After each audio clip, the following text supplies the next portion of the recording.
മലയാളത്തിലെ ഹോളിവുഡ് ചിത്രമായിരുന്നു ബേസിൽ ജോസഫ് സംവിധാനം ചെയ്ത മിന്നൽ മുരളി. സ്പൈഡർമാൻ, ബാറ്റ്മാൻ എന്നൊക്കെ പറയുന്നത് പോലെ മലയാളിക്ക് അഹങ്കാരത്തോടെ പറയാൻ പറ്റുന്ന പേരായി മിന്നൽ മുരളി മാറി. മുണ്ടുടുത്ത ഹീറോയ്ക്ക് പാൻ ഇന്ത്യൻ തലത്തിൽ അംഗീകാരം നേടിക്കൊടുത്ത സിനിമയാണ് ടോവിനോ തോമസ് നായകനായ ഈ ചിത്രം. 2021 ചിത്രം പുറത്തിറങ്ങിയത്. കുട്ടികളും മുതിർന്നവരും ഒരുപോലെ ഏറ്റെടുത്ത സിനിമ നിരവധി പ്രശസ്ത താരങ്ങളുടെ സാന്നിധ്യം കൊണ്ടും ഏറെ സമ്പന്നമായിരുന്നു. തിയേറ്ററിൽ പ്രദർശിപ്പിക്കാൻ സാധിച്ചിട്ടില്ലെങ്കിലും OTTയിൽ ഈ സിനിമയ്ക്ക് വലിയ സ്വീകാര്യത തന്നെയാണ് ലഭിച്ചത്. ഹോളിവുഡ് സൂപ്പർ ഹീറോസിനെ മാത്രം കണ്ടു പരിചയിച്ച മലയാളിക്ക് ബേസിൽ ജോസഫ് സമ്മാനിച്ച തനി നാടൻ ഹീറോയാണ് മിന്നൽ മുരളി. നർമ്മരംഗങ്ങളും ആക്ഷൻ രംഗങ്ങളും ഇമോഷണൽ രംഗങ്ങളും ഒരുപോലെ പാകത്തിന് ചേർത്ത് ഒരുക്കിയ സിനിമയായിരുന്നു ഇത്. വില്ലൻ കഥാപാത്രത്തെ അവതരിപ്പിച്ച ഗുരു സോമസുന്ദരത്തിന്റെ അഭിനയവും മികച്ച നിരൂപക ശ്രദ്ധ നേടുകയുണ്ടായി. സംവിധായകൻ എന്ന നിലയിൽ ബേസിൽ ജോസഫിന് രാജ്യാന്തര തലത്തിൽ അംഗീകാരം നേടിക്കൊടുത്ത സിനിമ കൂടിയാണിത്.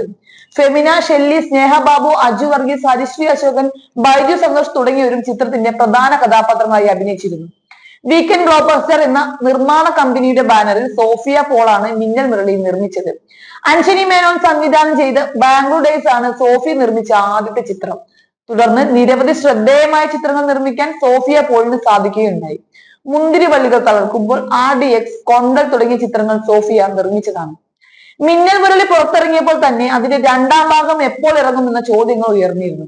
മിന്നൽ മുരളി രണ്ടാം ഭാഗം വരികയാണെങ്കിൽ വലിയ ക്യാൻവാസിലുള്ള ചിത്രമായിരിക്കുമെന്ന് സംവിധായകൻ ബേസിൽ ജോസഫ് അടക്കമുള്ള ചിത്രത്തിന്റെ അണിയറ പ്രവർത്തകർ വ്യക്തമാക്കിയിരുന്നു. ഇപ്പോഴത്തെ ഒരു അഭിമുഖത്തിൽ മിന്നൽ മുരളിയുടെ രണ്ടാം ഭാഗം വൈകുന്നതിനെ കുറിച്ചുള്ള കാരണം വ്യക്തമാക്കിയിരിക്കുകയാണ് സോഫിയ പോളിന്റെ വാക്കുകൾ കേൾക്കാം. മിന്നൽ മുരളിയുടെ രണ്ടാം ഭാഗത്തെ കുറിച്ച് ചർച്ച ചെയ്തിരുന്നു. ആ സമയത്താണ് ബേസിൽ ജോസഫ് ശക്തിമാൻ സിനിമ ചെയ്യാൻ പോയത്. അത് കാരണം ആ സിനിമ കഴിഞ്ഞിട്ട് രണ്ടാം ഭാഗത്തെ കുറിച്ച് സംസാരിക്കാമെന്ന് വിചാരിച്ചു. എന്റെ മകൻ കെവിനാണ് ബേസിനോട് മിന്നൽ മുരളിയുടെ രണ്ടാം ഭാഗത്തെ കുറിച്ച് സംസാരിക്കുന്നത്.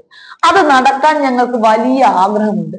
മിന്നൽ മുരളി മലയാളത്തിലെ ആദ്യ സൂപ്പർ ഹീറോ സിനിമയാണ്. അപ്പോൾ എന്തായാലും ടോവിനോയ്ക്കും ബേസിലിനും അതിന്റെ രണ്ടാം ഭാഗം ചെയ്യാൻ ആഗ്രഹം കാണും. അതുപോലെ തന്നെ ഞങ്ങൾക്കും ആഗ്രഹമുണ്ട്.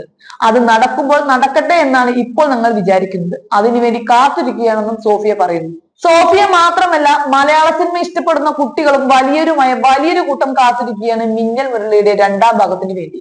സംവിധാനത്തിൽ നിന്നും അഭിനയത്തിലേക്ക് വന്ന ബേസിൽ ജോസഫിന്റേതായി അവസാനം ഇറങ്ങിയ ചിത്രം മരണമാസാണ്. പുതിയ സംവിധായകനായ ശിവപ്രസാദിന്റെ സംവിധാനത്തിൽ ഇറങ്ങിയ ചിത്രത്തിന് വൻ കയ്യടിയാണ് തിയേറ്ററിൽ ലഭിച്ചത്.